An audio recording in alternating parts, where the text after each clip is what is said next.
Hi everyone, and welcome to the video presentation for Module 20. And this has to do with analyzing music with enharmonic modulations.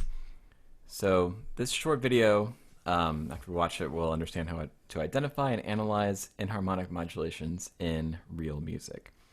So we're just going to do one example of this. That's from the workbook, actually. So this is Chopin's Nocturne from Opus 27, number 1. And it has a modulation of the enharmonic kind. And the book tells us that it starts in F sharp minor, so we'll go with that. Moves to the key of E major, and then eventually gets to the key of A flat major. So pretty dramatic movement. It's all through different enharmonic kinds of modulation. So just a reminder, remember, enharmonic modulation is just anytime you have a chord that's enharmonically reinterpreted, which means it's just respelled or treated like it's respelled so that it functions in a different key than the original key.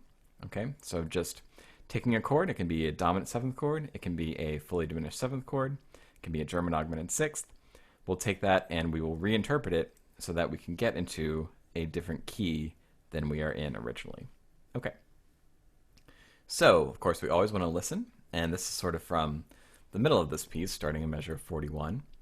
So I will play this, and then we'll play it twice, and then we'll come back and start the analysis.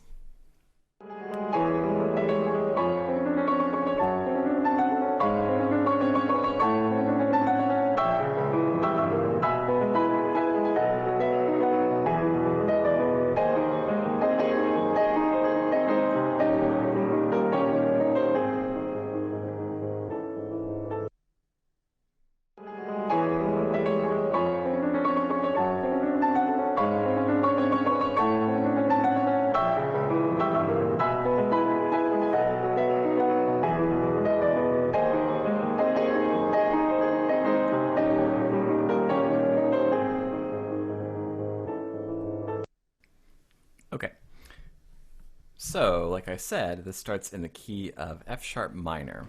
So let's start looking at the chords in that key first. When we're looking at the chords here, we want to consider that the first note in each measure, the bass note, right, is the lowest sounding note. And in a piano texture, it can be a little bit difficult to see the chords because, you know, it can be spread out a little bit like it is here. But we want to consider this note here, this E sharp, for example, to be the bass note of the chord that's happening in this measure. Same thing here. This F sharp is the bass note for the chord happening in that measure, and so on. Okay? And that pattern pretty much continues throughout this piece. And we also want to consider the notes that are in the right hand, because those will also help form the chord. And then things like this B sharp and this C sharp, this D natural, those aren't necessarily in the chord because those are all kind of stepwise things. So those aren't necessarily going to be notes that we need to consider for being in the chord. They could be simply just passing tones, neighbor tones to other chord tones like that. Something like this, though, where we have, you know, a C sharp to a G sharp is something that would outline a chord, so we would want to consider that too. Okay. So let's figure out what's going on in this first measure. So like I said, we're in F sharp minor. We have a chord that has an E sharp in the bass. And then in the right hand, we have a C sharp, a G sharp, and a B. So this is going to be a 5, 6, 5 chord in the key of F sharp minor. So a dominant chord in first inversion, because we have E sharp, C sharp, G sharp, B forms a dominant 7th chord. Okay, and then if we look at our next chord, it has an F sharp in the bass, a C sharp, another F sharp, an A over here, and an F sharp as well. So in the key of F sharp minor, F sharp, A, C sharp, that triad is a 1 chord. So minor triad, that's our tonic chord. So far we've had a dominant 5, 6, 5 moving to a tonic 1. Okay, let's keep going. We have a G sharp in the bass now. And again, we have all this stuff repeating in the left hand. We have a little bit of an arpeggiation from C sharp up to a B natural. So we have G, C sharp, B natural, another E sharp in our right hand, a C sharp in the right hand as well. So this is going to be a 5, 4, 3, because that B is the 7. So this is a dominant chord, 5, 4, 3 of the key of F sharp minor again. Okay. And then, we have an A in the bass here, an F sharp, a C sharp, an A, and F sharp again. So again, I think this is moving back to our tonic. So we go 1 again. So despite all the stuff that's happening in here, it all outlines this fairly conventional progression of 5, 6, 5, 1, 5, 4, 3, 1, all in the key of F sharp minor. Okay. Now, if we kind of look ahead, we see that the accidentals disappear in this measure. And all the way until we get to here, we have a D natural. But this looks like there's no accidentals, which means that we're probably back in the key of the key signature. And like I said, this is going to mean that we're moving to the key of E major at some point. So in this measure, we end up in E major. And if you kind of look ahead to what this is, we have a B in the left hand, a E, a G sharp, another E. So this looks like a 1, 6, 4 in the key of E. So at some point, we've moved to the key of E. And usually that happens through a pivot chord. So let's figure out if we can, come up with a common chord or a pivot chord in the measure before this 1, 6, 4. And we look at it, we have an A sharp, a C sharp, this is just the bass notes, an E natural, and an F double sharp. So if I play that, it sounds like this. All right, so those are all minor thirds. This is spelling a fully diminished 7th chord. Okay. As we know, that's one of the chords that can be inharmonically reinterpreted. So if we looked at it in the key of E, we would have to consider A sharp to be the root, because A sharp is leading to the 5 of the key of E. So in the key of E, this looks like a 7 fully diminished root position chord in the key of E major.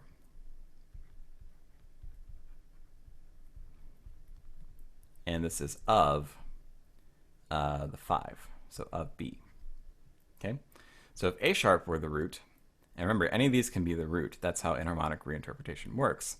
If A sharp is the root, we have A sharp leading to B, so that is 7, fully diminished 7 of 5 leading to 5. So that's how we get to our key of E major. Now, does this chord exist in the key of F sharp minor? Well, sort of. And it all comes down to why this note here, this F double sharp, is written as an F double sharp and not a G. Because F double sharp and G are the same pitch, but they're not the same note.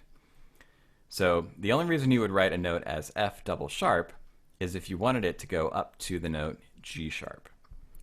So F double sharp is the leading tone of G sharp. So G natural is not the leading tone of G sharp, F double sharp is. So the only reason you would use F double sharp over a G natural is if you wanted it to look like a leading tone of the note G sharp. So that means that this chord is likely going to be a 7 diminished, and this will be a 4-2 chord, I believe.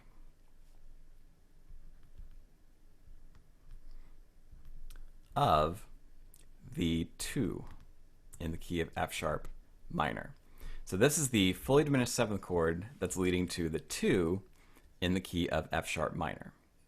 And it's in 3rd inversion.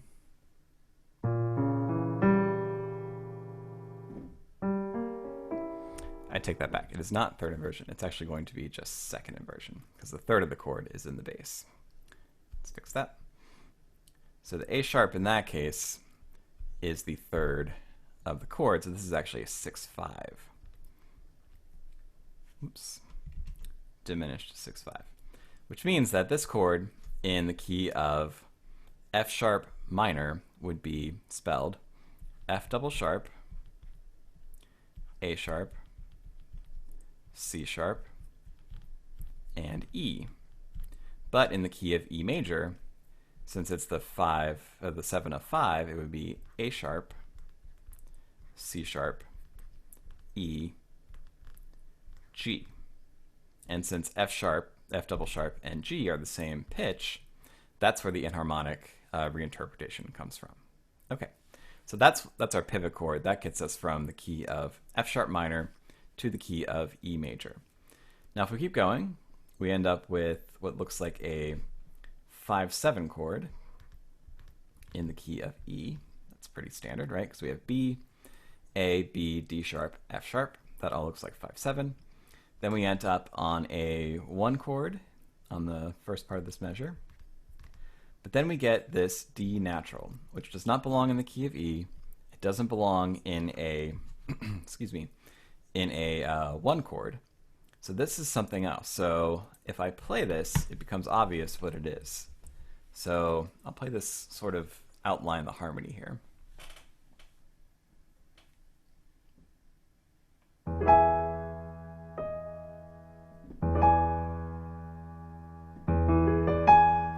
So we end up on a dominant 7th chord. And in the key of E major, if we introduce that B natural, that means that the chord on this beat is going to be a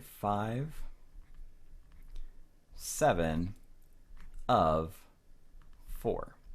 So 5-7 of A. Okay? So we have a 5-7 of 4 in the key of E major. But then we get to the key of A flat. And it's not obvious because it's just written as a key signature change. But if we look at what's happening, we have this bass note E natural going down a half step to E flat, and this note D natural going up a half step to an E flat.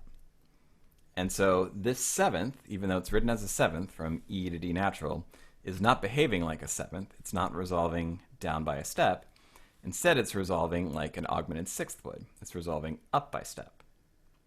So here is our enharmonic reinterpretation, our enharmonic modulation to the key of A flat. So this 5-7 of 4 is being enharmonically reinterpreted as, of course, a German augmented 6th of the key of A flat, which we're going to. Okay? And of course, that's resolving to a normal 1-6-4 in the key of A flat. And then we have more A flat, more A flat. That chord lasts for a couple bars there. Then we end up on a, looks like an E flat 7 chord. So that's going to be our 5-7. And then finally cadencing on the 1 chord again. Okay? So this short little passage has 2 enharmonic modulations. One where a fully diminished 7th chord is reinterpreted.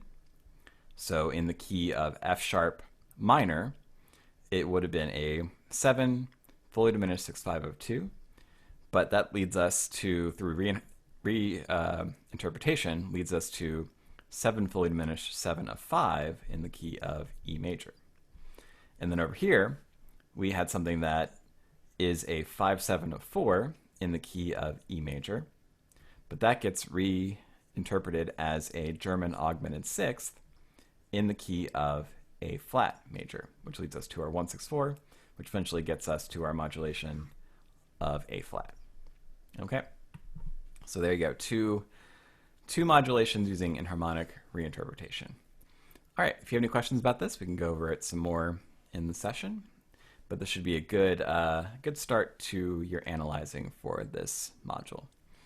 All right, thanks for watching and have a great day.